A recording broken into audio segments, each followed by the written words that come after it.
This is Johnny Enloe. He's a leader in the Trump cult. A few years ago, I think 2019, he prophesied that Donald Trump was going to win the 2020 election. Not only that, he claims that God told him that the election was out of humans' hands and God was going to make things happen for us. We didn't even have to bother voting, he said. He's got some new conspiracy theories about Donald Trump running in 2024, and I wanted to take a look at some of those. But let me just give you a little bit of context to who this guy is, what he believes, and his bizarre history of supposed prophecies about his God Emperor Donald Trump. By the way, he views Trump as a messiah. I'm not being hyperbolic here. He views Donald Trump as the new Jesus, effectively. So listen to what he has to say about the new Jesus. And so I was like, Lord, as I'm saying that, the first thing he said is, he is going to save you from things you don't know you need to be saved from yet. Your nation will be known as before Trump and after Trump. And he said the nations will be known as before Trump, after Trump. He thinks that Donald Trump is going to be so influential in the world that the entire world, Russia, Europe, all of Europe, Australia, New Zealand, South America, North America, everybody is going to start using before Trump, BT and AT, instead of BCE and CE. We're going to switch to before Trump and after Trump. Seriously, that's what this guy believes. That's nuts. Trump, after Trump.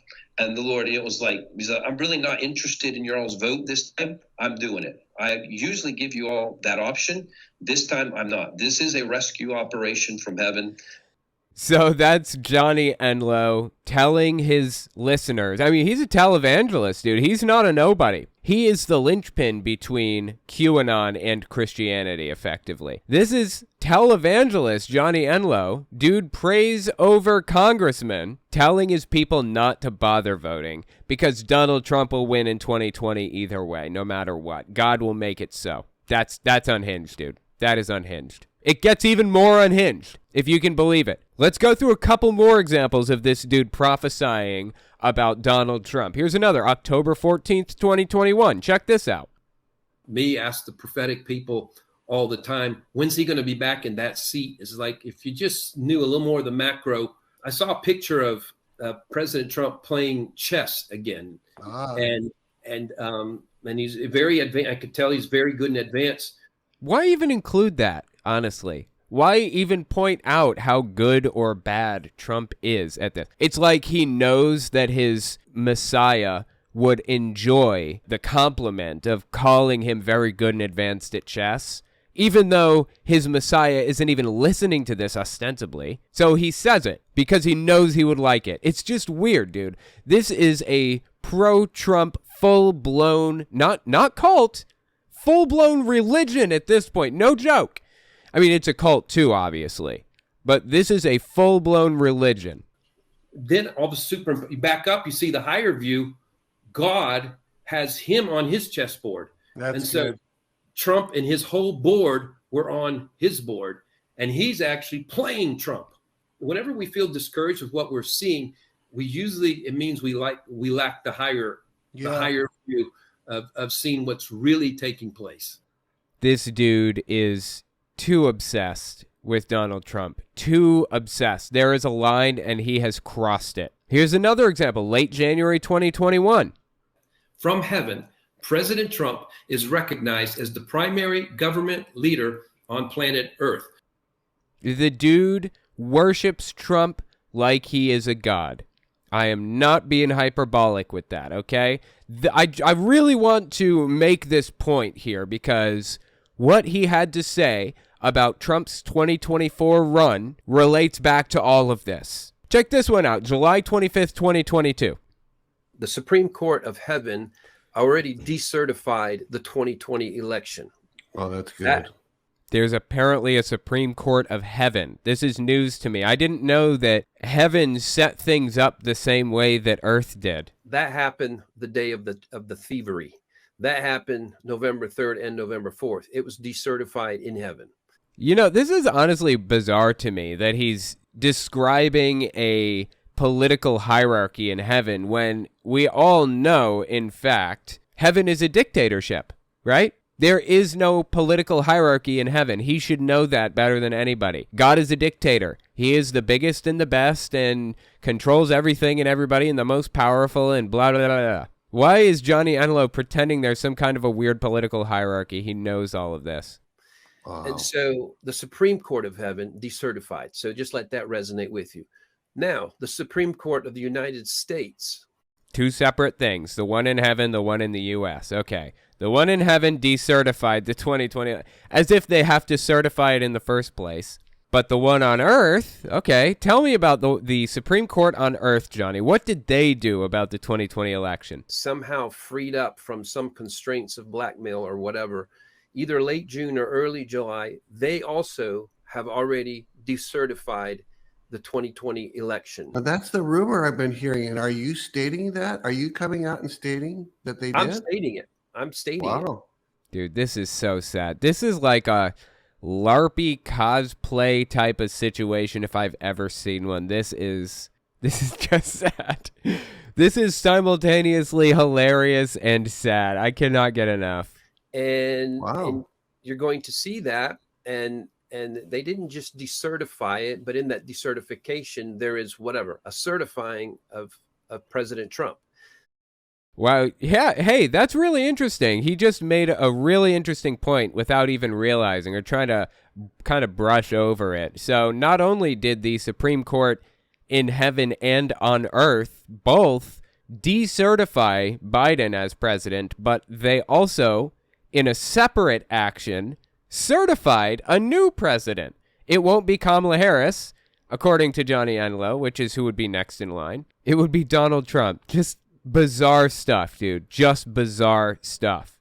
Again, just so you make it clear, the spiritual and the natural, I have been saying all along when people say, when's Trump coming back? I was like, he's never left. He has never been out of his position as supreme governmental leader on the planet. Not in the United States, on the planet. Notice what he said? Trump is not only the supreme governmental authority in the U.S., but he is also the supreme governmental authority on Earth. He said that earlier, too, and he's wearing his blue shirt. I played that just a minute ago. Trump is recognized as the president of Earth in this guy's head. He's not left it. He's not been. There's some other ones working closely with him, but he is number one, has been number one, and he's been that for years. Can I state it another way? When prophets were saying there was going to be a red wave and he was going to win by a landslide in 2020, they kind of prophesied that Trump is going to win the 2020 election, didn't they? Forgot about that with all the televangelists out there. And then he lost. So they've got to come up with this explanation for how they failed this prophecy without actually being false prophets. Are you stating that he not only won by a landslide, he never left office, having won? He's now starting his other term, if you would put it that way. He won by a landslide. 2018 was a landslide. The midterms as well. It was another theft, another fraudulent election. Again, prophets paid the price for saying there's a red wave in 2018. That'll be proven too. The proof of that will come back. So any minute now, still waiting. You know, I would love a little bit of proof. That would be absolutely fantastic. You know what they never provide? They never provide a hint of evidence. None. So I'm sorry, until you give me a little bit of evidence for anything that this dude is saying, I'm just not going to believe it. It's just bizarre that he continues to come out here. Look, I just gave you a series of clips from 2019 to July 2022 where he's saying practically the exact same things over and over and over and over. And here we sit 2 years later, 2019, coming up on 4 years later, and he's still saying it, the same stuff with zero evidence. All of those who attacked the prophets for not getting it right on the 2018 red wave, just remember who you were and who you attacked, and be prepared to, just do the correct, right thing and say you're sorry.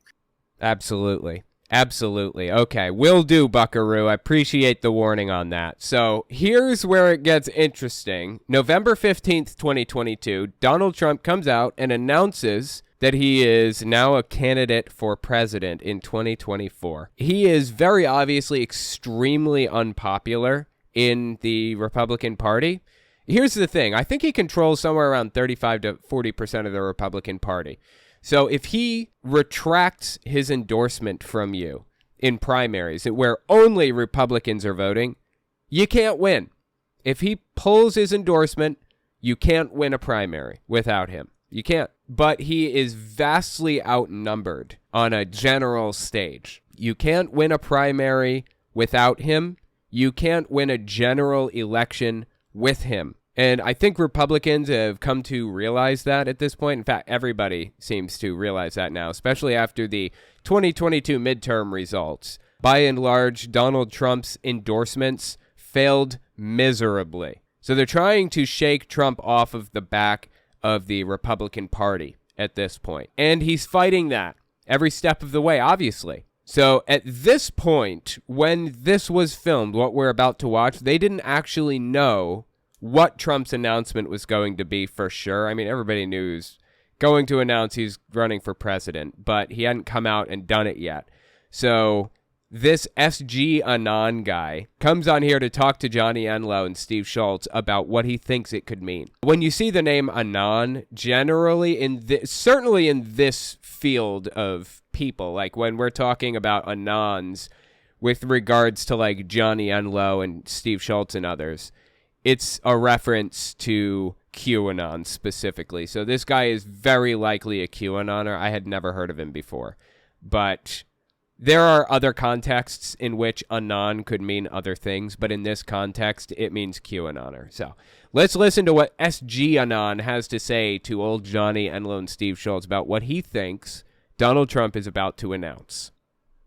We have an announcement from Trump tomorrow. We don't know what that announcement will be.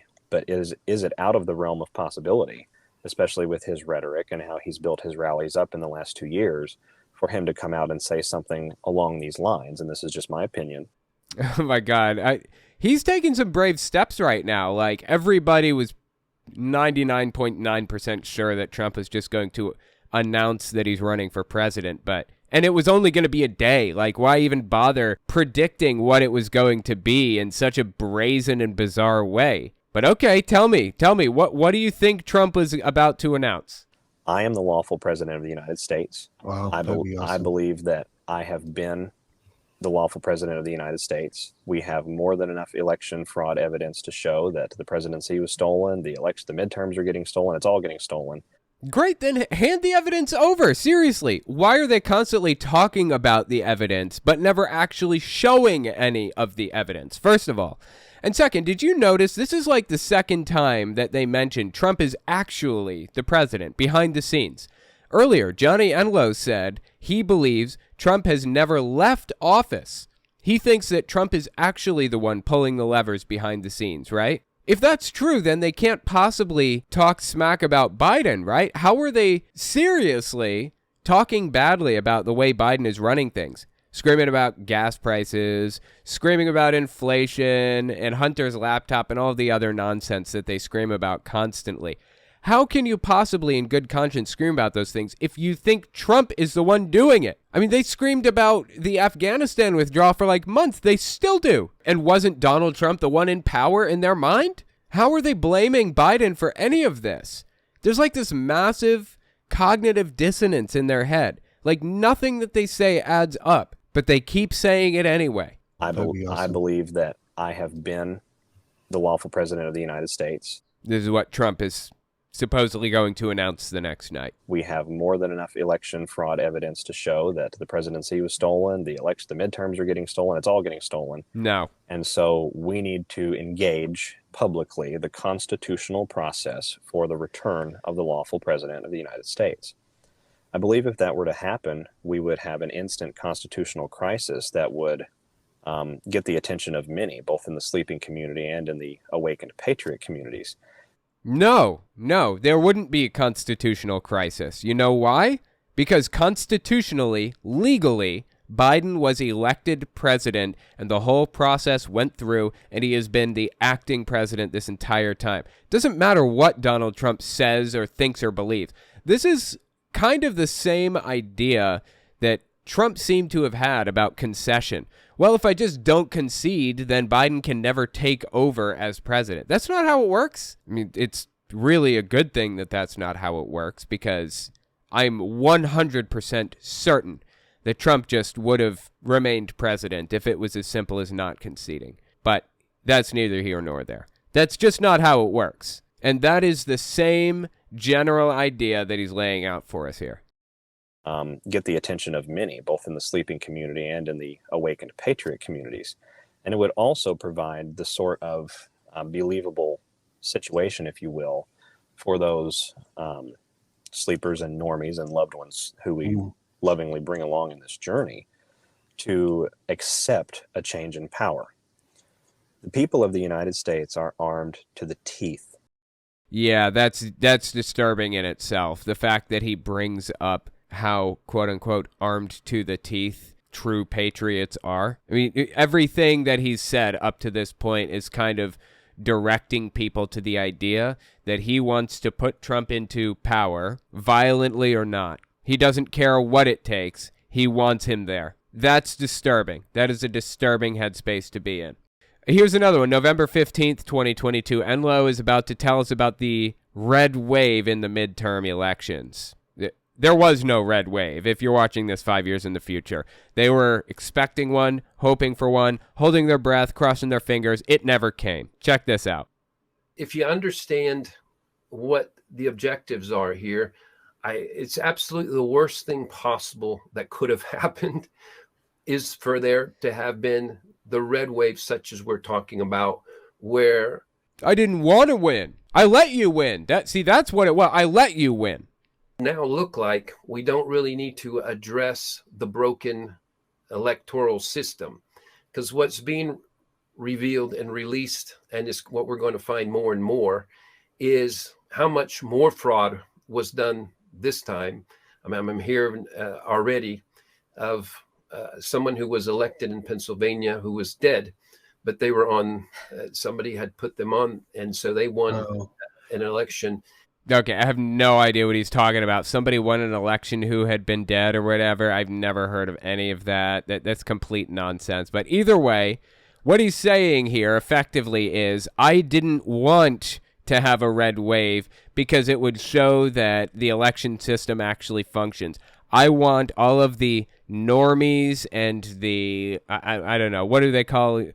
All of the plebs and LARPers to realize that there is the sheeple, that's the word they use. I want all the sheeple to wake up and see things for what they are, which is there's a ton of cheating happening right now. Of course, there is no cheating going on. 2020 election was the most secure election in U.S. history, and 2022 is pretty secure too. But, you know, he'll convince himself of anything that he needs to believe that Donald Trump is actually secretly the president and the Messiah. Won an election. And there's, by the way, when you say how much more fraud, do you mean how much additional fraud, or do you mean how much more fraud than the last 2020? Both. Okay. What a meaningless distinction. Why even ask that question as an interviewer? Because he wants to signal his virtuous beliefs. This is virtue signaling. He wants to show him that he agrees with him and believes that he is a prophet of God who has special insight into situations that nobody else has. So he's buying right into it and showing him that he believes it. And, you know, I will state this part not as prophetic. I'll state what I'm going to say right now as a statement that I believe will be proven true. That we'll see that this is part of a continuing sting operation that good military is doing, and it's part of a reveal that is necessary. Okay, wow. Yeah, he's a QAnoner. We touched on that a little bit, but when he talks about the good military, QAnon usually refers to them as the white hat military. That's the term that they actually use, white hat military. There are a lot of QAnon subgroups out there. So QAnon really is like an overarching belief system, kind of a framework that buys into certain specific conspiracy theories. Like there's an elite cabal at the top that's running things and they're drinking adrenochrome and blah, blah, blah, blah, blah. But then there are subgroups underneath QAnon that buy into all of those things and add stuff on top of it. So, for example, there's one called Negative 48, I believe is what it's called. It's a QAnon group that believes that JFK Jr. is still alive and he's working with Donald Trump to be the president, or he's like the vice president. I mean, I'm not sure exactly what it believes. And they believe in this whole thing called gematria and blah, blah, blah. There's another subgroup called Romana Didulo. It's like this person named Romana Didulo. She believes herself to be the Queen of Canada. And she has a little cult under her that buys into a lot of QAnon beliefs and stuff like that, too. This guy's most definitely a full-blown QAnon member, but he's not a member of any of those subgroups. He's just a member or a believer in the overarching framework that is QAnon. And I think it's absolutely fascinating to watch the wheels turn and listen to him kind of reason his way through stuff with the twisted, bent-up premises that he starts from. It is absolutely bizarre to see where he ends up when he twists things around just a little bit. But I don't know. Let me know what you think. Let me know if you want to see more stuff like this in the comments or on Twitter at Telltale Atheist. The dead person winning in Pennsylvania story is true. It was longtime state representative Tony DeLuca who died shortly before the election, and legally the ballot couldn't be changed. Interesting. So what Johnny Enloe said was somebody added a dead person to the ballot and people voted for him despite the fact that he was dead, i.e. they knew nothing about who he was. They just voted for him because he was a Democrat or a Republican or whatever other thing, right? The point is that you could put anybody on the ticket and people would vote for him anyways. That doesn't sound like what actually happened. That sounds like complete bastardization of what actually happened. There were like a ton of cases where somebody dies right before the election actually happens, or right before the election is called, or right before they're supposed to take office, or whatever other thing. I mean, that's happened plenty of times in the past. What he's describing is not unusual. He's trying to take it and use it as a basis to sow distrust and doubt in the election system. That's his whole philosophy. That's his whole bit. That's what he's all about. That's what he's always been about. Okay, yeah, you're right. I'm just taking a look, making sure all that was accurate, everything that I said about it. Yep, Democrat reelected by a landslide in Pennsylvania, though he died right before the election took place. October 9th is when he died, so he had to have been on the ballot. Interesting. Okay. Knowing is half the battle, as old G.I. Joe says, right?